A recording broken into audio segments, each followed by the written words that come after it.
ദൈവങ്ങളിൽ നമ്മെ സമർപ്പിക്കാം. കർത്താവ് നമുക്ക് നൽകി തന്നിരിക്കുന്ന ഈ സങ്കീർത്തനം 65-ാമത്തെ സങ്കീർത്തനമാണ്.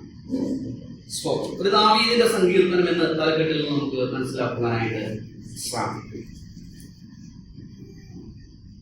സ്തോത്രം. ഒത്തിരിയേറെ ദൈവത്തിന്റെ അനുഗ്രഹങ്ങളെ കുറിച്ച് സവിസ്തരം പ്രഖ്യാപിക്കുന്ന ഒരു സങ്കീർത്തനമാണ് 65-ാമത്തെ സങ്കീർത്തനം. അതിനകത്ത് ദൈവം എത്ര മഹത്വമുള്ളവനാണെന്ന് വളരെ വ്യക്തമായി സ്തോത്രം എഴുതുകയും അതോടൊപ്പം തന്റെ ജീവിത അനുഭവങ്ങളിൽ നിന്ന് പ്രഖ്യാപിക്കുകയും ചെയ്യുന്ന ഒരു സങ്കീർത്തനക്കാരനെ നമുക്ക് 65-ാമത്തെ സങ്കീർത്തനത്തിൽ കാണുവാനായിട്ട് സാധിക്കും. 1-ാമത്തെ വാക്യത്തിൽ നമ്മൾ കാണുകയാണ്, യഹോവേ ദൈവമേ സിയോനിൽ സ്തുതി നിനക്ക് യോഗ്യം, നിനക്ക് തന്നെ നേർച്ച കഴിഞ്ഞു. പ്രാർത്ഥന കേൾക്കുന്നവനായുള്ളവേ സകല ജഡവും നിന്റെ അടുക്കലേക്ക് വരുന്നു. ദൈവത്തിന്റെ ചില പ്രത്യേകതകൾ, ദൈവത്തിന് മാത്രമുള്ള ചില പ്രത്യേകതകളെ എന്ന് വേണമെങ്കിൽ പറയാം. സ്തോത്രം. ഇവിടെ സംഗീതക്കാരൻ പറയുക, ഒന്ന്, സിയോനിൽ സ്തുതി നിനക്ക് യോഗ്യം. പ്രിയമുള്ളവരെ, നമ്മുടെ ജീവിതത്തിൽ എല്ലാ മേഖലകളിലും ദൈവത്തെ സ്തുതിപ്പാൻ നാം കടപ്പെട്ടവരാണ്. സ്തോത്രം. ഒരു വിഷയം പറയാമോ ദൈവത്തെ സ്തുതിക്കേണ്ടാത്ത വിഷയം? സ്തോത്രം. ഒരു വിഷയം ഇല്ല. നമ്മുടെ ജീവിതത്തിൽ സകലവും ദൈവത്തെ സ്തുതിക്കത്തക്കവയാണ്. ഹല്ലേലൂയ. ജീവൻ തന്ന്, ശ്വാസം തന്ന്, സ്തോത്രം, നമ്മെ ദിനംതോറും കാക്കുന്നതിന് കർത്താവിനെ സ്തുതിക്കാൻ നാം കടപ്പെട്ടവരല്ലേ? സ്തോത്രം. നിത്യ നരകത്തിൽ നിന്ന് നമ്മളെ വീണ്ടെടുത്ത് രക്ഷിച്ചതിന് നാം ദൈവത്തെ സ്തുതിക്കാൻ കടപ്പെട്ടവരല്ലേ? സ്തോത്രം. സ്തോത്രം. അന്ന വസ്ത്രാദി നന്മകൾ പാട്ടുകാർ പറയുമ്പോൾ പാടുകയില്ലേ? സ്തോത്രം. എണ്ണമില്ലാതെ ചൊരിഞ്ഞു, തിന്മകൾ സർവത്തിൽ നിന്നും എന്നെ വിടുവിച്ച് നന്മയാൽ എന്നെ മൂടി മറച്ച് വഴി നടത്തുന്ന ദൈവത്തിന്റെ സ്നേഹം ഓർക്കുമ്പോൾ നാം ദൈവത്തെ സ്തുതിക്കാൻ കടപ്പെട്ടവരല്ലേ? നമുക്ക് ദൈവം തന്നിരിക്കുന്ന ഈ ഭൂമി, സ്തോത്രം, ഇത് നമ്മൾ എത്ര ചിന്തിച്ചാലും തീരാത്ത ഒരു കടലാണ്. സ്തോത്രം. അത്ര ആഴമായ ഒരു സാഹചര്യത്തിൽ, അത്ര മനോഹരമായ ഒരു സാഹചര്യത്തിൽ നമ്മെ ആക്കി വെച്ചിരിക്കുന്ന, ഇതൊക്കെയും സൃഷ്ടിച്ച സൃഷ്ടിതാവായ ദൈവത്തിന്റെ സ്നേഹം, ദൈവത്തിന്റെ വലുപ്പം, ദൈവത്തിന്റെ മഹത്വം, ദൈവത്തിന്റെ മാഹാത്മ്യം ഒക്കെ ചിന്തിക്കുമ്പോൾ നമ്മുടെ ജീവിതത്തിൽ നാം ദൈവത്തെ സ്തുതിപ്പാൻ കടപ്പെട്ടവരല്ലേ? ഇതിന്റെയൊക്കെയും സ്തുതിക്ക് യോഗ്യൻ കർത്താവല്ലേ? സ്തോത്രം. കടമോട്ട് മാത്രമല്ല സ്തുതിക്കുന്നത്, അവിടുന്ന് മാത്രമാണ് ആ സ്തുതി യോഗ്യതയുള്ളത് കൊണ്ടാണ് നാം ദൈവത്തെ സ്തുതിക്കുന്നത്. അവിടെ പറയുകയാണ് അടുത്തത്, പ്രാർത്ഥന കേൾക്കുന്നവനായുള്ളവരെ. പ്രിയമുള്ളവരെ, നമ്മുടെ ദൈവത്തിന്റെ അടുത്ത പ്രത്യേകതയാണ്, ഒന്ന്, അവൻ സ്തുതിക്ക് യോഗ്യനായിരിക്കുമ്പോൾ സ്തോത്രം, അവൻ നമ്മുടെ പ്രാർത്ഥനകളെ കേൾക്കുന്ന കർത്താവാണ്. സ്തോത്രം. ഹൃദയമുരുക്കത്തോടുകൂടെ ദൈവസന്നിധിയിൽ നമ്മുടെ അപേക്ഷകളെ നാം അപേക്ഷിക്കുമ്പോൾ അവയെ ചെവിചായ്ച്ച് കേട്ട് നമുക്ക് ഉത്തരം നൽകി തരുന്ന ഒരു കർത്താവിനെയാണ് നമ്മൾ പകൽക്കാലം സേവിക്കുന്നത്. അതുകൊണ്ട് നമ്മുടെ ജീവിതത്തിൽ പ്രാർത്ഥനയ്ക്ക് നാം നേരങ്ങളെ കണ്ടെത്തുവാനായിട്ട് ഇടയായി ചെയ്യണം. ദൈവസന്നിധിയിൽ പ്രാർത്ഥിക്കുന്ന പ്രാർത്ഥനാ വീരന്മാരായി, പ്രാർത്ഥനാ വീര വനിതകളായി നാം തീരുമാനമായിട്ട് ഇടയായി ചെയ്യണം. നമ്മുടെ പ്രാർത്ഥനാ ജീവിതം ഈ നാളുകളിൽ വളർത്തിയെടുക്കുവാനായിട്ട് ഇടയായി ചെയ്യണം. സ്തോത്രം. അനേക സമയങ്ങൾ ദൈവസന്നിധിയിൽ ഇരുന്ന് പ്രാർത്ഥിക്കുന്ന ഒരു സ്വഭാവം എന്റെ നിങ്ങളുടെയും ജീവിതത്തിൽ നാം ഈ നാളുകളിൽ വളർത്തിയെടുക്കേണ്ടത് അനിവാര്യമാണ്. കാരണം നാം പ്രാർത്ഥിക്കുന്ന ദൈവം പ്രാർത്ഥന കേൾക്കുന്നവരാണ്. സ്തോത്രം. യെശയ്യാവിന്റെ പ്രവചനത്തിൽ പറയുന്നത് പോലെ സ്തോത്രം, നമ്മൾ കരയുമ്പോൾ കാണുവാൻ കഴിയാത്തൊരു ദൈവത്തെ അല്ല നാം സേവിക്കുന്നത്. നാം സംസാരിക്കുമ്പോൾ കേൾക്കുവാൻ കഴിയാത്തൊരു ദൈവത്തെ അല്ല നമ്മൾ സേവിക്കുന്നത്. നമ്മോട് മനസ്സലിവ് തോന്നാത്ത, സ്തോത്രം, കല്ലുകൊണ്ടുള്ള മനസ്സുള്ള ദൈവത്തെ അല്ല നമ്മൾ സേവിക്കുന്നത്. മറിച്ച് നമ്മുടെ പ്രാർത്ഥന കേൾക്കുകയും നമ്മുടെ കണ്ണുനീരിനെ കാണുകയും നമ്മുടെ ഹൃദയവേദനകളെ അറിഞ്ഞ്, സ്തോത്രം, നമുക്ക് വേണ്ടി മനസ്സലിവോടുകൂടെ കരുണയുള്ളവനായി, ദയയുള്ളവനായി, കൃപ തോന്നുന്നവനായി നമുക്ക് വേണ്ടി പ്രവർത്തിക്കുന്ന ഒരു ദൈവത്തെയാണ് നാം ആരാധിക്കുകയും അവനോടാണ് നാം പ്രാർത്ഥിക്കുകയും ചെയ്യുന്നത്. ആകയാൽ നമ്മുടെ പ്രാർത്ഥന കുറഞ്ഞു പോകരുത്, നമ്മുടെ പ്രാർത്ഥന വളരുവാനായിട്ട് ഇടയായി തീരണം. പ്രാർത്ഥന കേൾക്കുന്നവനായുള്ളവേ സകല ജഡവും നിന്റെ അടുക്കലേക്ക് വരുന്നു. അടുത്ത പറയുക, എന്റെ അകൃത്യങ്ങൾ എന്റെ നേരെ അതികരമായിരിക്കുന്നു. നീയോ ഞങ്ങളുടെ അതിക്രമങ്ങൾക്ക് പരിഹാരം വരുത്തുന്നു. ഒന്ന്, സ്തുതിക്ക് യോഗ്യനായിരിക്കുന്ന ദൈവം. രണ്ട്, പ്രാർത്ഥന കേൾക്കുന്നവനായിരിക്കുന്ന ദൈവം. മൂന്ന്, നമ്മുടെ അതിക്രമങ്ങൾക്ക് പരിഹാരം വരുത്തുന്ന ഒരു ദൈവത്തെയാണ് സങ്കീർത്തനക്കാരൻ തന്റെ ജീവിതത്തിന്റെ അനുഭവങ്ങളിലൂടെ ഇവിടെ നമുക്ക് എഴുതി അറിയിക്കുന്നത്. നമ്മുടെ അതിക്രമങ്ങൾ, നിന്റെ പാപം എത്ര കടും ചുവപ്പായിരുന്നാലും അവയെ ഹിമം പോലെ ഞാൻ വെളുപ്പിക്കും. കഴിഞ്ഞ ദിവസം രാവിലെ പ്രഭാത പ്രാർത്ഥന നമ്മൾ കേട്ടല്ലോ. നിങ്ങളുടെ അതിക്രമങ്ങൾ അത്രേ നിങ്ങളുടെ വീഴ്ചയ്ക്ക് ഹേതുവായിരിക്കും. പല നേരങ്ങളിൽ നമ്മുടെ വീഴ്ചയ്ക്ക്, നമ്മുടെ തകർച്ചയ്ക്ക്, സ്തോത്രം, നമ്മുടെ ജീവിതത്തിന്റെ അധോഗതിക്ക് കാരണമായി തീരുന്നത് നമ്മുടെ അകൃത്യങ്ങളാണ്. സ്തോത്രം, ദൈവത്തിന്റെ കരുണ, ദൈവത്തിന്റെ ദയ, നമുക്ക് അപ്രാപ്യമായ ദൈവിക അനുഗ്രഹങ്ങൾ നമുക്ക് അപ്രാപ്യമായ അളവിലേക്ക് നമ്മെ ദൂരം തള്ളുന്നത്, സ്തോത്രം, നമ്മെ ദൂരെയാക്കുന്നത് നമ്മുടെ അതിക്രമങ്ങളാണ്. എന്നാൽ സ്തോത്രം, എന്നേക്കുമായി തള്ളിക്കളയാതെ അവന്റെ പക്കൽ അതിക്രമങ്ങളുടെ വിമോചനം തന്ന്, സ്തോത്രം, നമ്മുടെ പാപങ്ങളെ ക്ഷമിക്കുന്നവനായി നമ്മുടെ ദൈവം നമുക്ക് വേണ്ടി വർത്തിക്കുന്നു. സ്തോത്രം. ആകയാൽ നാം പാപം ചെയ്ത് പാപത്തിൽ തന്നെ ജീവിച്ച് പാപത്തിൽ തന്നെ നശിക്കുന്ന ഒരു അനുഭവം നമ്മുടെ ജീവിതത്തിൽ ഉണ്ടാകരുതേ. പാപബോധമുള്ളവരായി ദൈവസന്നിധിയിൽ ചെന്ന്, കർത്താവേ, അപ്പാ, ഞാൻ സ്വർഗത്തോടും നിന്നോടും പാപം ചെയ്തിരിക്കുന്നു, ഇനി അവിടുത്തെ പുത്രനെന്ന് വിളിപ്പാൻ ഞാൻ യോഗ്യനല്ല എന്നുള്ള മനോഭാവത്തോടുകൂടെ ദൈവസന്നിധിയിൽ പാപങ്ങളുടെ പരിഹാരത്തിനായി പ്രാർത്ഥിക്കുന്ന ഒരു അനുഭവം ഒരു ദൈവത്തിന്റെ ജീവിതത്തിൽ ദിനംതോറും ഉണ്ടാകണം. സ്തോത്രം. തന്റെ തെറ്റുകളെ മറച്ചു വെക്കുന്നവന് ശുഭം വരികയില്ല. ഇത് ദൈവവചനത്തിന്റെ ഒരു ആഴമായ സത്യമാണ്. പലപ്പോഴും നമ്മളൊക്കെ നമ്മുടെ തെറ്റുകളെ, നമ്മുടെ കുറവുകളെ, നാം കഴിഞ്ഞ കാലങ്ങളിൽ ചെയ്തതായിരിക്കുന്ന കാര്യങ്ങളെ മറച്ചു വെക്കുവാൻ, മൂടി വെക്കുവാൻ, സ്തോത്രം, അതിൽ സന്തോഷിക്കുവാൻ, അല്ലെങ്കിൽ സന്തോഷമില്ലെങ്കിൽ പോലും അതിന് വേണ്ട പരിഹാരം വരുത്താതെ മുൻപോട്ട് പോകുവാൻ ശ്രമിക്കുന്നവരാണ്. പക്ഷെ ദൈവവചനം അത് അനുവദിക്കുന്നില്ല. ദൈവവചനം പറയുകയാണ്, തന്റെ തെറ്റുകളെ ഏറ്റുപറയുക എന്നുള്ളത് അനിവാര്യ ഘടകമാണ്. തെറ്റുകളെ ഏറ്റുപറയുന്നവന് ശുഭം വരും. നമ്മുടെ കുറവുകളെ നമ്മുടെ ഉള്ളത്തിലേക്ക്, നമ്മുടെ ജീവിതത്തിന്റെ അകത്തളങ്ങളിലേക്ക് നമ്മെ തന്നെ ഒന്ന് ആരാഞ്ഞു നോക്കാം. വ്യസനത്തിലുള്ള മാർഗം എന്നിലുണ്ടോ? അതിക്രമങ്ങൾ, ക്ഷമിക്കപ്പെടാത്ത പാപങ്ങൾ, സ്തോത്രം, ഹല്ലേലൂയ, നമ്മുടെ ജീവിതത്തിലുണ്ടെങ്കിൽ പകൽക്കാലം നമ്മൾ ഒരിക്കൽ കൂടെ ഈ വചനത്തിന് മുന്നിൽ സമർപ്പിക്കാം. നമ്മുടെ പാപങ്ങൾ, സ്തോത്രം, പാപം ചെയ്തല്ലോ എന്നുള്ള ദുഃഖവും പശ്ചാത്താപവും നമ്മുടെ ഉള്ളിൽ ഉണ്ടാക്കണം. എന്നാൽ അതേസമയം പറയട്ടെ, നമ്മുടെ പാപങ്ങൾ നമ്മെ അത്രമാത്രം അഗാധമായിരിക്കുന്ന ഒരു ത്യജിക്കപ്പെട്ട ദുഃഖത്തിലേക്ക് നമ്മെ തള്ളിവിടുവാനായിട്ട് ഇടയായി തീരരുത്. നാം ത്യജിക്കപ്പെട്ടവരല്ല. ഏത് പാപവും ഏത് അതിക്രമവും കർത്താവിനോട് നാം ഏറ്റു പറയുമ്പോൾ അവൻ നമ്മുടെ പാപങ്ങളെ ക്ഷമിച്ച് സകല അനീതിയും പോക്കി നമ്മെ ശുദ്ധീകരിക്കുന്ന കർത്താവാണ്. സങ്കീർത്തനക്കാരൻ തന്റെ ജീവിത അനുഭവങ്ങളിൽ നിന്ന് പറയുകയാണ്, നീയോ ഞങ്ങളുടെ അതിക്രമങ്ങൾക്ക് പരിഹാരം ധൈര്യത്തോടെ കൃപാസനത്തിലേക്ക് അടുത്തിയത് കർത്താവേ എന്നോട് ക്ഷമിക്കണമേ എന്ന് പറയാം. ഒന്ന്, അവൻ സ്തുതിക്ക് യോഗ്യനാണ്. രണ്ട്, അവൻ പ്രാർത്ഥന കേൾക്കുന്നവനാണ്. മൂന്ന്, അവൻ അതിക്രമങ്ങളെ ക്ഷമിക്കുന്നവനായിരിക്കുന്ന ദൈവമാണ്. ഓടി ഒന്ന് രണ്ട് വാക്യങ്ങളെ സ്കിപ്പ് ചെയ്ത് മുമ്പോട്ട് പോവുകയാണ്. സ്തോത്രം. അഞ്ചാമത്തെ വാക്യത്തിലേക്ക് ഓടി വരികയാണ്. ഭൂമിയുടെ എല്ലാ അറുതികൾക്കും ദൂരത്തുള്ള സമുദ്രത്തിനും ആശ്രയമായിരിക്കുന്ന ഞങ്ങളുടെ രക്ഷയാം ദൈവമേ, നീ ഭയങ്കര കാര്യങ്ങളാൽ നീതിയോടെ ഞങ്ങൾക്ക് ഉത്തരം അരുളുന്നു.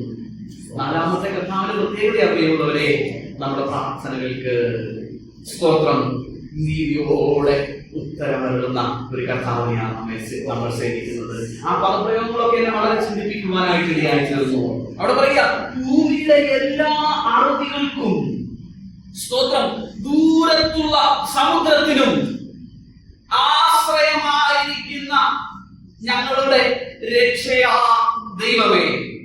നോക്കുക, ഈ ഭൂമിയിലുള്ള സകലവും, സ്തോത്രം, നമ്മൾ കണ്ടവയുണ്ട്, കാണാത്തവയുണ്ട്, നമുക്ക് കാണാൻ കഴിയുന്നവയുണ്ട്, നമ്മുടെ നഗ്നനേത്രങ്ങൾക്ക് കാണുവാൻ കഴിയാത്തവയുണ്ട്. എന്നാൽ അവയ്ക്കെല്ലാം ആശ്രയമായിരിക്കുന്നത്, അവയെല്ലാം ആശ്രയിക്കുന്നത് ആരിലാണ്? നമ്മുടെ രക്ഷ ആശ്രയിക്കുന്നതിൽ തെറ്റുവരുത്തുന്നത്? ഹല്ലേലൂയ. നമ്മൾ പലപ്പോഴും നമ്മിൽ തന്നെ ആശ്രയിക്കും. നമ്മൾ പലപ്പോഴും നമ്മൾ ആരാധനയിൽ കേട്ടതുപോലെ പലപ്പോഴും മനുഷ്യരിൽ ആശ്രയിക്കും. നമ്മൾ വിചാരിക്കും ആ പ്രഭുവിന്, ആ വലിയവന്, ആ നേതാവിന് എന്നെ രക്ഷിക്കുവാൻ കഴിയുമായിരിക്കും എന്ന് നാം മനുഷ്യരിൽ ആശ്രയിക്കും. പക്ഷേ സ്വന്തം ഈ ഭൂമിയും ഭൂഗോളവും പ്രപഞ്ചം മുഴുവനും ദൈവത്തിൽ ആശ്രയിക്കുമ്പോൾ മനുഷ്യനോട് ഇന്ന് ദൈവത്തിന്റെ ആഹ്വാനം എന്താണെന്ന് അറിയാമോ? നീയും എന്നിൽ ആശ്രയിക്കണം, ദൈവത്തിൽ ആശ്രയിക്കണം. ഇന്ന് പലകാലം നമ്മുടെ ആശ്രയം കർത്താവിലാണോ എന്ന് ഒരിക്കൽ കൂടെ നമ്മെ തന്നെ ഒന്ന് പരിശോധിക്കാം.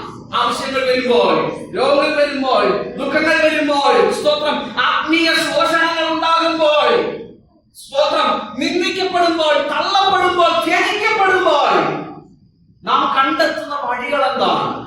നമ്മുടെ രക്ഷാമാർഗം എന്താണ്? സ്തോത്രം, ദൈവത്തിൽ വളരെ ശക്തമായി താക്കീത് ഒരു വാക്യമാണ്. സദസ്യവാക്യം 36. സ്തോത്രം, പൂർണ്ണ ഹൃദയത്തോടെ യഹോവയെ ആശ്രയിക്കാം. ആശ്രയിച്ചാൽ കൊള്ളാമായിരുന്നല്ല, ആശ്രയിക്കുക നല്ലത് കേട്ടോ എന്നല്ല, ആശ്രയിക്കാം. സ്തോത്രം, ലാംഗ്വേജ് പഠിക്കുമ്പോൾ പറയും ഒരു ഇംപെറേറ്റീവ് സ്റ്റേറ്റ്മെന്റ് എന്ന് പറഞ്ഞു കഴിഞ്ഞാല് ഒരു കമാൻഡാ. സ്തോത്രം, ഒരാജ്ഞയാണ്, ആശ്രയിക്കാം. സ്വന്തം വിവേകത്തിൽ ഊന്നാതിരിക്കുന്നത് നല്ലതെന്നാണോ? അല്ല, ഊന്നരുത്.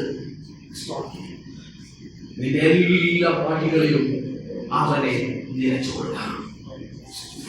അവൻ നിന്റെ പാതയെ നേരെയാക്കും. ആർക്കുമായിരിക്കുമെന്നല്ല, അവൻ നിന്റെ പാതകളെ നിശ്ചയമായും ഉറപ്പായും കട്ടായമായും അവൻ നിന്റെ പാതകളെ നേരെയാക്കും. പൂർണ്ണ ഹൃദയത്തോടെ. പകുതി ഹൃദയത്തോടെയല്ല, പകുതി നമ്മുടെ വഴിയും പകുതി ദൈവത്തിന്റെ വഴിക്കുമല്ല. മനുഷ്യൻ പറയുന്ന പോലെ താൻ പാതി ദൈവം പാതി എന്നൊന്നുമല്ല. പൂർണ്ണ ഹൃദയത്തോടെ ദൈവത്തിൽ ആശ്രയിക്കുക. അപ്പൊ ദൈവം പറയുന്നത് നമ്മൾ ചെയ്യുക. സ്തോത്രം. പക്ഷെ ആ ചെയ്യേണ്ടതിന്റെ കർത്താവ് ആരാ? കർത്താവാ, ദൈവമാണ്. സ്തോത്രം. എന്ത് ചെയ്യണം, എതിരെ പോകണം, എങ്ങനെ ചെയ്യണം എന്നുള്ളത് തീരുമാനിക്കുന്നത് ഞാനും നിങ്ങളും ആകരുത്. എന്തു ചെയ്യണം, എങ്ങനെ ചെയ്യണം, എതിരെ ചെയ്യണം എന്നൊക്കെ തീരുമാനിക്കുന്നത് നമ്മുടെ കർത്താവായിരിക്കും. അങ്ങനെയെങ്കിൽ അവൻ നമ്മുടെ പാതകളെ നേരെയാക്കുന്ന ദൈവത്തിന്റെ വചനം നമുക്ക് ഉറപ്പു തരികയാണ്. അചഞ്ചലമായ സത്യമായി, സ്തോത്രം, എല്ലാ കാലത്തും നിലനിൽക്കുന്ന സത്യമായി ഉറപ്പു തരികയാണ്. അവൻ നിന്റെ പാതയെ നേരെയാക്കും. ഭൂമിയുടെ അറ്റങ്ങൾക്കും എല്ലാ അറുതികൾക്കും ദൂരത്തുള്ള സമുദ്രത്തിനും ആശ്രയമായിരിക്കുന്ന ദൈവം ഇന്ന് പകൽക്കാലം എന്നെയും നിങ്ങളെയും ആശ്രയമായി തീരട്ടെ. സ്വന്തം വിവേകത്തിൽ ഊന്നരുത്, സ്വന്തം വഴികളിൽ ആശ്രയിക്കാതെ ഹൃദയത്തോടെ യഹോവയിൽ ആശ്രയിക്കാൻ ഇന്ന് പകൽക്കാലം നമ്മെ സമർപ്പിക്കാം. അങ്ങനെ നാം പൂർണ്ണ ഹൃദയത്തോടെ ദൈവത്തിൽ ആശ്രയിക്കുന്നു എങ്കിൽ ഇവിടെ സങ്കീർത്തനക്കാരൻ പറയുകയാണ്, ഭയങ്കര കാര്യങ്ങളാണ്. സ്തോത്രം. മനുഷ്യരുടെ കണ്ണുകളിൽ ഭയങ്കരമായി തോന്നത്തക്കവണ്ണം, നമ്മുടെ തന്നെ കണ്ണുകളിൽ ഭയങ്കരമായി തോന്നത്തക്കവണ്ണം, അതിശയമായി തോന്നത്തക്കവണ്ണം, സ്തോത്രം, നമ്മൾ വായിക്കാറുള്ളത് പോലെ ഒരു കണ്ണ് കണ്ടിട്ടില്ലാത്ത, ഒരു കാത് കേട്ടിട്ടില്ലാത്ത, ഒരു മനുഷ്യന്റെ ഹൃദയത്തിൽ തോന്നിയിട്ടില്ലാത്ത നിലകളിൽ അത്ഭുത കാര്യങ്ങളാൽ, അതിശയ കാര്യങ്ങളാൽ, ഭയങ്കര കാര്യങ്ങളാൽ എനിക്കും നിങ്ങൾക്കും വേണ്ടി ഉത്തരവരുന്ന ഒരു ദൈവമാണ് നാം സേവിക്കുന്ന ദൈവം. ഹല്ലേലൂയ. അവന് സ്തുതി കൊടുക്കുമ്പോൾ, അവന് വേണ്ടി അവനോട് പ്രാർത്ഥിക്കുമ്പോൾ, സ്തോത്രം, അവിടുത്തെ സന്നിധിയിൽ പാപങ്ങൾക്ക് പരിഹാരം വരത്തക്കവണ്ണം ഹൃദയത്തെയും ജീവിതത്തെയും സമർപ്പിക്കുമ്പോൾ, അവിടുത്തെ മാത്രം ആശ്രയമായി കൊണ്ട് ജീവിക്കുമ്പോൾ എനിക്കും നിങ്ങൾക്കും വേണ്ടി ഭയങ്കര കാര്യങ്ങളാൽ ഉത്തരവരുന്ന ഒരു ദൈവം. ഹല്ലേലൂയ. ഞാൻ ഓർക്കുകയാണ്, ഒരു സ്റ്റേറ്റ്മെന്റ് നമ്മൾ സാധാരണ പറയാറുണ്ട്, ദൈവത്തിന് വേണ്ടി വലിയ കാര്യങ്ങളെ ആഗ്രഹിക്കുകയും പ്രവർത്തിക്കുകയും ചെയ്യുന്നു. അപ്പോൾ ദൈവം വലിയ കാര്യങ്ങളെ നമുക്ക് വേണ്ടി പ്രവർത്തിക്കുവാനായിട്ട്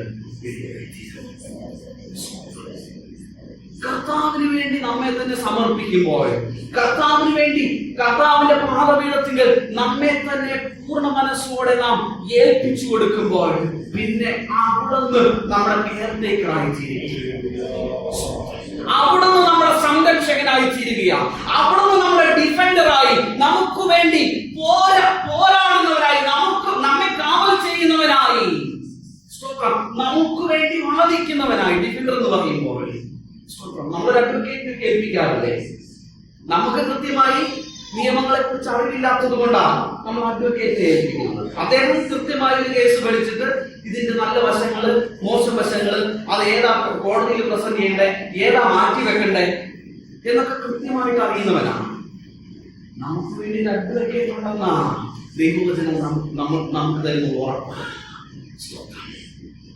നമുക്ക് വേണ്ടി പിതാവിനോട് പക്ഷപാതം ചെയ്യുന്നവൻ, നമ്മുടെ പാപങ്ങളിൽ നമ്മളെ കൈവിടാത്തൊരു കൗൺസിലർ, ഒരു കാര്യസ്ഥൻ. നിങ്ങൾ പാപം ചെയ്ത് കഴിഞ്ഞാൽ നിങ്ങൾ പിന്മാറിക്കൂടെ ഒന്നും പോകരുത്. നിങ്ങളുടെ പാപങ്ങളെ ക്ഷമിച്ചു തരാൻ പറ്റണം. ഇതാണ് ദൈവങ്ങളോട് കൂടെ. പരിശുദ്ധാത്മാവിനെ തന്നിട്ടുണ്ട്, പരിശുദ്ധാത്മാവിന്റെ കാര്യസ്ഥരെ തന്നിട്ടുണ്ട്. നമുക്ക് വേണ്ടി നമ്മളെ ഡിഫെൻഡ് ചെയ്യുവാൻ, ശത്രുവിന്റെ മുന്നിൽ നമ്മൾ തകർന്നു പോകാതെ, നമ്മളുടെ കേസ് തോറ്റു പോകാതെ, നമ്മൾ ജയാളികളായി പുറത്തു വരത്തക്കവണ്ണം എനിക്കും നിങ്ങൾക്കും വേണ്ടി നമ്മുടെ പക്ഷം നിന്ന് വാദിക്കുന്ന നമ്മുടെ കർത്താവ് നമുക്കില്ലേ? ഇന്ന് പകൽക്കാലം ദൈവത്തിൽ ആശ്രയിക്കാം.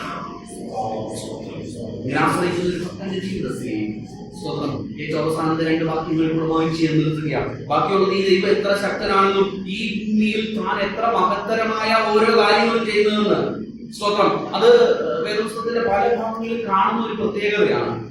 ഈ ഭൂമിയിൽ കർത്താവ് എത്ര വലിയ കാര്യങ്ങളെ ചെയ്യുന്നു, അതുപോലെ നിന്റെ ജീവിതത്തിലും ദൈവം ചെയ്യുവാൻ ശക്തനാണ്. അത് യേശു കർത്താവ് പറയുന്നുണ്ട്, വയലിലെ താമരയെ നോക്കുവിൻ. കേട്ടോ, ഭൂമിയിലുള്ള ഒരു കാര്യത്തെ എടുത്ത് എക്സാമ്പിൾ ആയിട്ട് കാണിക്കുകയാണ്. സ്വർഗസ്ഥനായ പിതാവ് അതിനെ എത്ര മനോഹരമായി സൃഷ്ടിച്ചിരിക്കുന്നു. ആ ദൈവം നിന്നെ കുറിച്ച് എത്രമാത്രം വിചാരമുള്ളവനാണെന്ന് അറിയാമോ എന്ന് ചോദിച്ച് കർത്താവിന്റെ കരുതലിനെ കുറിച്ച് വർദ്ധിക്കുന്ന ഒരു ഭാഗം കണ്ടോ. അതുപോലെ ഇവിടെ നമ്മൾ വായിക്കുക, ഭൂസീമാവാസികള് സ്വന്തം സമുദ്രങ്ങളുടെ മുഴക്കം, ഭൂമിയെ സന്ദർശിച്ച് നനയ്ക്കുന്ന, ഉഴൽചാലുകളെ നനയ്ക്കുന്ന, കട്ടയുടച്ച് നിരത്തുന്ന, സംവത്സരങ്ങളെ നന്മകൊണ്ട് അലങ്കരിക്കുന്ന സ്തോത്രം ഒരു മഹാനായ ദൈവം. ഈ ഭൂമിയുടെ സകലത്തിന്മേലും ആധിപത്യവും കർത്തൃത്വമുള്ളവനായി അതിനെ അലങ്കരിച്ച് നന്മ കൊണ്ട് നിറച്ച് നടത്തുന്ന ഒരു ദൈവം എന്റെയും നിങ്ങളുടെയും ജീവിതത്തിൽ നന്മ നൽകാതിരിക്കുമോ? സ്തോത്രം. അവൻ പരിശുദ്ധാത്മാവിനെ അധികമായി നമ്മൾക്ക് വന്ന് നമ്മെ ബലപ്പെടുത്തി വഴി നടത്തുവാനായിട്ട് ഇടയായി തീരുന്നവരെ സ്തോത്രം. 11 മുതലുള്ള വാക്യങ്ങളെ നീ സംവത്സരങ്ങളെ നന്മ കൊണ്ട് അലങ്കരിക്കുന്നു, നിന്റെ പാതകൾ പുഷ്ടി ഒഴിക്കുന്നു. സ്തോത്രം. ദൈവത്തിന്റെ പാതകളിൽ പുഷ്ടിയുണ്ട്. മുമ്പോട്ട് പോകുകയാണ്. ദൈവത്തിന്റെ പാതയിൽ നീ നടന്നാൽ, കർത്താവിന്റെ വഴികളിൽ നീ നടന്നാൽ സ്തോത്രം പുഷ്ടിയുണ്ട്. സ്തോത്രം. അവിടെയാണ് വളർച്ച വരുന്നത്. സ്തോത്രം. അവിടെയാണ് ഉയർച്ച വരുന്നത്. സ്തോത്രം. കർത്താവ് മോശയോട് പറയുന്ന വാക്യമുണ്ട്, പുറപ്പാട് 33:14. അതിനവൻ എന്റെ സാന്നിധ്യം നിന്നോട് കൂടെ പോരും, ഞാൻ നിനക്ക് സ്വസ്ഥത നൽകും. പ്രിയമുള്ളവരെ, ദൈവത്തിന്റെ സാന്നിധ്യത്തിൽ, ദൈവത്തിന്റെ പാതകളിൽ, ദൈവത്തിന്റെ വഴികളിൽ ഞാനും നിങ്ങളും ജീവിക്കുവാൻ തയ്യാറാകുന്നെങ്കിൽ അതാണ് നമ്മുടെ സ്വസ്ഥത. ഹല്ലേലൂയ. ജീവിതത്തിന്റെ അനുഭവങ്ങൾ, നാം കടന്നു പോകുന്നതായിരിക്കുന്ന സാഹചര്യങ്ങൾ എത്രമാത്രം അലകൾ നിറഞ്ഞതാണെങ്കിലും സ്വന്തം അടുത്ത നിമിഷം മരണമാണ് മുന്നിൽ കാണുന്നതെങ്കിലും അടുത്ത നിമിഷം സ്വന്തം പ്രത്യാശ അറ്റുപോകുന്ന അനുഭവങ്ങളാണ് മുന്നിൽ കാണുന്നതെങ്കിലും ദൈവത്തിന്റെ സാന്നിധ്യം എന്നോട് നിങ്ങളോടും കൂടെ ഉണ്ടെങ്കിൽ ഉറപ്പു പറയട്ടെ, അത് നമുക്ക് സ്വസ്ഥത വരുന്നതാണ്. ഹല്ലേലൂയ. സ്വന്തം പൗലോസിനെ നോക്കുക, ഇതാ കൈസരെ കാണുവാൻ തക്കവണ്ണം സ്വന്തം പടകിൽ യാത്ര ചെയ്യുകയാണ്, കപ്പലിൽ യാത്ര ചെയ്യുകയാണ്. ഭയങ്കര തിരമാല, അവരുടെ ജീവൻ നശിച്ചു പോകാമെന്ന് ചിന്തിക്കുന്ന എല്ലാവരും ഭയപ്പെട്ട് വേദനിച്ച് അയ്യോ ജീവൻ തീർന്നല്ലോ എന്ന് കരയുന്ന നിമിഷം, എന്നാൽ ഇതാ ഒരു ദൈവ മനുഷ്യൻ നടുവിൽ നിന്നുകൊണ്ട് പറയുകയാണ്, നിങ്ങൾ ഭയപ്പെടേണ്ട, ഞാൻ സേവിച്ചു നിൽക്കുന്ന ദൈവം എന്നോട് പറഞ്ഞിട്ടുണ്ട്, നിന്നിൽ ഒന്നിന്റെയും ജീവൻ നഷ്ടമാവുകയില്ല, നാം എല്ലാവരും ജീവനോടെ ചെന്നെത്തുവാനായിട്ട് ഇടയായിത്തീരും എന്ന് പറയുന്ന ഒരു വാക്യമാണ്. അവരവിടെ മുറുക്കി ദൈവത്തെ മഹത്വപ്പെടുത്തി എന്നാണ് എഴുതുന്നത്. ദൈവത്തിന്റെ സാന്നിധ്യം അനുഭവിക്കുന്നവന് സ്വതന്ത്രം എത്ര വലിയ സ്വതന്ത്രം കാറ്റുകളുടെയും കൊടുങ്കാറ്റുകളുടെയും ഇടയിലും സ്വസ്ഥതയുണ്ടെന്ന് മറന്നു പോകരുത്. ജീവിതത്തിൽ സ്വസ്ഥത നഷ്ടപ്പെടുന്നുണ്ടെങ്കിൽ ഒരു കാര്യം തിരിച്ചറിഞ്ഞുകൊള്ളണം, എവിടെയോ നമ്മുടെ അനുഭവിക്കുന്ന ദൈവ സാന്നിധ്യം നമുക്ക് നഷ്ടമായിട്ടുണ്ട്. ജീവിതത്തിൽ അസ്വസ്ഥതകൾ ജീവിതത്തെ വല്ലാതെ കയറി ഭരിക്കുന്നുണ്ടെങ്കിൽ ഇന്ന് പകൽക്കാലം തിരിച്ചറിയണം, അതിന്റെ പുറകിൽ നാം നഷ്ടമാക്കിക്കളഞ്ഞ ഒരു ദൈവ സാന്നിധ്യമുണ്ട്. പകൽക്കാലം ആ സാന്നിധ്യത്തിലേക്ക് ഒന്ന് മടങ്ങി വരുവാൻ ഹല്ലേലൂയ. ദൈവത്തിന്റെ പരിശുദ്ധാത്മാവ് നമുക്ക് ഇന്ന് പകൽക്കാലം ബുദ്ധി ഉപദേശിക്കുകയാണ്. നമ്മെ തന്നെ ദൈവത്തിൽ സമർപ്പിക്കാം. ഏത് മേഖലകളിലാണ് കർത്താവേ അവിടുത്തെ സാന്നിധ്യം നഷ്ടപ്പെടുത്തി കളയുന്നത്? മടങ്ങി വരുവാൻ അങ്ങനെയെങ്കിൽ സംവത്സരങ്ങളെ അവൻ നന്മകളാൽ അലങ്കരിക്കുകയാണ്. നമ്മുടെ പാതകൾ പുഷ്ടി കൊടിക്കുകയാണ്. ഹല്ലേലൂയ. മരുഭൂമിയിലെ പുൽപ്പുറങ്ങൾ, ശ്രദ്ധിക്കണേ, വാക്കുകളുടെ പ്രയോഗം ശ്രദ്ധിച്ചോ. മരുഭൂമിയിലെ പുൽപ്പുറങ്ങൾ, നല്ല വയലേലിന്റെ പുൽപ്പുറങ്ങൾ എന്ന് പറഞ്ഞാൽ അല്പം വ്യത്യസ്തതയുണ്ട്. അതിന് വെള്ളം കിട്ടും, അതിന് വളം കിട്ടും. ഒന്നുമല്ല നെല്ലിനറിയുന്ന വളമെങ്കിലും അല്പം ഇതിന് കിട്ടും. മരുഭൂമിയിലെ പുൽപ്പുറങ്ങൾ ഒന്ന് ചിന്തിച്ചു നോക്കിക്കേ. സ്തോത്രം. ഹല്ലേലൂയ. വെള്ളമില്ലാത്ത, വളമില്ലാത്ത, വളർച്ചയ്ക്ക് സാധ്യതകളില്ലാത്ത മരുഭൂമിയിലെ പുൽപ്പുറങ്ങൾ ദൈവ സാന്നിധ്യത്തിൽ നടക്കുന്ന ഒരു വ്യക്തിയുടെ ജീവിതത്തിൽ മരുഭൂമിയിലെ പുൽപ്പുറങ്ങൾ പുഷ്ടി പൊഴിക്കുവാൻ സാധിക്കുമെന്ന്. ഹല്ലേലൂയ. മരുഭൂമിയിലെ പുൽപ്പുറങ്ങൾ പുഷ്ടി പൊഴിക്കുന്നു. സ്തോത്രം. കുന്നുകൾ ഉല്ലാസിക്കണം. ഹല്ലേലൂയ. മെച്ചൽപ്പുറങ്ങൾ ആട്ടിൻകൂട്ടങ്ങളെ കൊണ്ട് നിറഞ്ഞിരിക്കുന്നു. താഴ്വരകൾ ധാന്യം കൊണ്ട് നിറഞ്ഞിരിക്കുന്നു. സ്തോത്രം. അവ ആർക്കുകയും ചെയ്യുന്നു. ദൈവ സാന്നിധ്യം അനുഭവിക്കുന്നവരുടെ ജീവിതത്തിൽ ഉള്ള ഏറ്റവും വലിയ പ്രത്യേകതയാണ് അവൻ ആർക്കുന്നത്. സ്തോത്രം. ഹല്ലേലൂയ. അവന് പാട്ടുണ്ട്. പ്രിയമുള്ളവരെ, ദൈവസന്നിധിയിൽ ആർക്കുന്നവരായി. സ്തോത്രം. സംഗീതക്കാരൻ 4 സംഗീതത്തിൽ പറയുമ്പോൾ ഇങ്ങനെ പറയും, ഇതിന് അല്പം വ്യത്യസ്തമായ ചിന്തയാണ്. പക്ഷെ അങ്ങനെ എന്താ പറയുന്നത് അറിയാമോ? ധാന്യവും തീരും വർദ്ധിച്ചപ്പോൾ അവർക്കുണ്ടായ അധികം സന്തോഷം. ദൈവമേ, നീ എന്റെ ഹൃദയത്തിൽ നൽകിയിരിക്കുന്നു. ഞാൻ സമാധാനത്തോടെ കിടന്നുറങ്ങും. നീ എന്നെ പോയി സമാധാനം അനുഭവിക്കാൻ കഴിയുന്നത് ദൈവ സാന്നിധ്യത്തിലാണ്. യഹോവ കൂടെ ഉണ്ടെങ്കിലാണ്, ദൈവം നമ്മോട് കൂടെ ഉണ്ടെങ്കിലാണ് സമാധാനവും സ്വസ്ഥതയും നമുക്ക് അനുഭവിക്കുവാനായിട്ട് കഴിയുന്നത്. ആകയാൽ സ്തുതിക്കുയോഗ്യനായവനെ സ്തുതിക്കുന്നവരായി നിലനിൽക്കാം, ദൈവത്തോട് പ്രാർത്ഥിക്കുന്നവരായി നിലനിൽക്കാം, അതിക്രമങ്ങൾക്ക് പരിഹാരം പ്രാപിച്ചവരായി ദൈവസന്നിധിയിൽ നിലനിൽക്കാം. സ്തോത്രം. ദൈവത്തിൽ ആശ്രയിക്കുന്നവരായി നിലനിൽക്കാം. അവൻ നമുക്ക് ഉത്തരമരുളും. അവൻ നമ്മെ സമാധാന സമൃദ്ധിയിൽ വഴി നടത്തുവാനായിട്ട് ഇടയായി തീരും.